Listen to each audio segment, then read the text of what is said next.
बात पाकिस्तान की करते हैं। आखिरकार फील्ड मार्शल आसिम मुनीर को असीम ताकत सौंप दी गई। उन्हें पाकिस्तान का पहला चीफ ऑफ डिफेंस फोर्सेस यानी सीडीएफ बना दिया गया है। मुनीर को मिली असीम शक्ति न सिर्फ पाकिस्तान के लिए खतरे की घंटी है, बल्कि इमरान खान के लिए भी किसी बड़े संकट से कम नहीं है, क्योंकि अब इमरान खान को लेकर आसिम मुनीर ने शिकंजा कसना शुरू कर दिया है।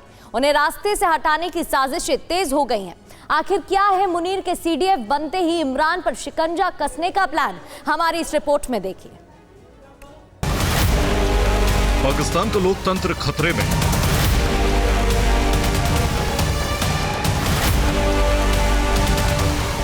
पाकिस्तान में आपातकाल की घोषणा हो गई।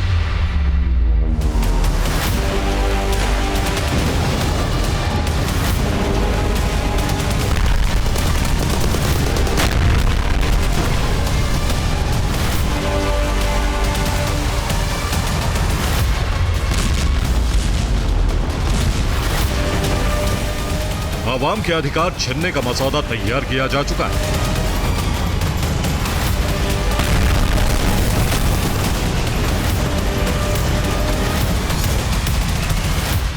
क्योंकि यह तय हो गया है कि अब पाकिस्तान में लोकतंत्र का राज नहीं, बल्कि सेना का कानून चलेगा।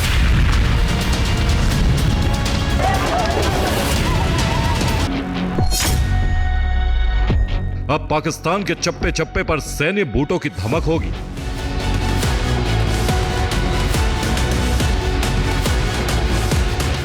और क्रूर तानाशाही में संविधान का गला हमेशा हमेशा के लिए घोट दिया जाएगा। क्योंकि पाकिस्तान में अब सिर्फ एक बॉस होगा, फील्ड मार्शल आसिम मुनीर।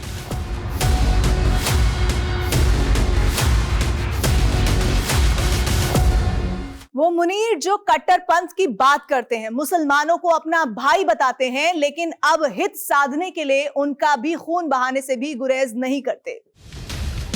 मुनीर, जिसे पहले शहबाज शरीफ ने सेना प्रमुख बनाया, फिर ऑपरेशन सिंदूर में पाकिस्तान की किरकिरी हुई, तो अपने झूठ को सच साबित करने के लिए फील्ड मार्शल की उपाधि आसिम मुनीर को दे दी।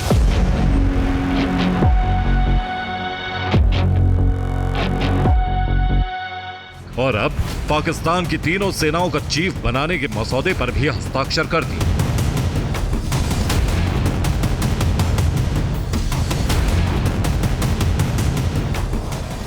जिसकी गवाही ये लेटर कर रही है, जो राष्ट्रपति भवन से जारी हुई है,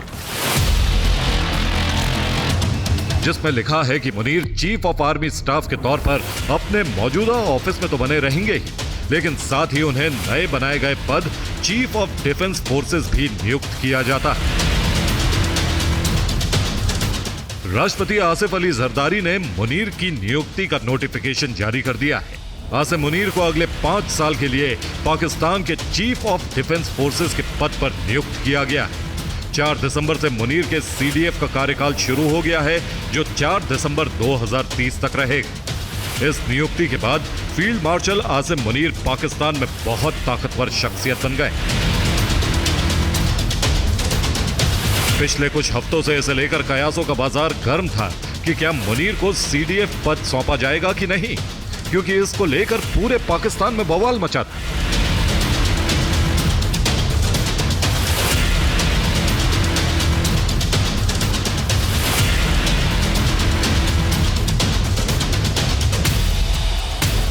कई लोग इसे संविधान को कमजोर करने वाला फैसला बता रहे थे, लेकिन कानून और संविधान को ताक पर रखकर अब आसिम मुनीर को वो ताकत दे दी गई है जिसमें वो 7 खून माफ हैं। यानी ना तो उन पर कोई केस चल सकता है, ना ही उन्हें सजा हो सकती है। वो जिसे चाहें, जैसे चाहें अपने रास्ते से हटा सकते हैं। लेकिन मुनीर को मिली यही शक्ति अब इमरान के लिए खतरे की घंटी बन गई है, क्योंकि सीडीएफ बनते ही मुनीर ने इमरान खान पर शिकंजा कसना शुरू कर दिया है। पिंजरे वाली मुनरिया, जिसको हम मुन्नी बाई कहते हैं और जिसके बारे में डोनाल्ड ट्रंप ने कहा था माय फेवरेट फील्ड मार्शल, उसको जो अब चीफ ऑफ डिफेंस फोर्सेस बना दिया है, उसका क्या मतलब है? एयरफोर्स चीफ को भी शायद 2 साल की एक्सटेंशन दे दी है। नेवी वाले का कोई जिक्र नहीं है, पता नहीं शायद मुनरिया की उसके साथ बनती नहीं है, लेकिन इतनी पावर जो उसको दे दी है, ये मैंने अपने 52 साल की कूटनीतिक करियर में देखा है। जब आप दे देते हैं किसी को, उसका घमंड और बढ़ता है, सर फिर जाता है। और फिर सर एक कहावत है हमारे भी मंत्रालय में, जितना ऊंचा चढ़ोगे खंबे पर उतनी जोर से ही गिरते हो। इमरान को रास्ते से हटाने की प्लानिंग पर मुनीर तेजी से काम कर रहे हैं, जिसमें उन्होंने अपना पहला दांव चल दिया है। दांव ये कि उनके आदेश पर शहबाज सरकार ने अब इमरान से मिलने वाले सभी लोगों पर बैन लगा दिया है। परिवार वालों को मिलने पर भी बैन लगा दिया गया है। तर्क ये दिया गया है कि इससे पाकिस्तान की सुरक्षा को खतरा है। सिर्फ शहबाज सरकार ही नहीं, बल्कि अब मुनीर की सेना भी इमरान के खिलाफ साजिशें रच रही है।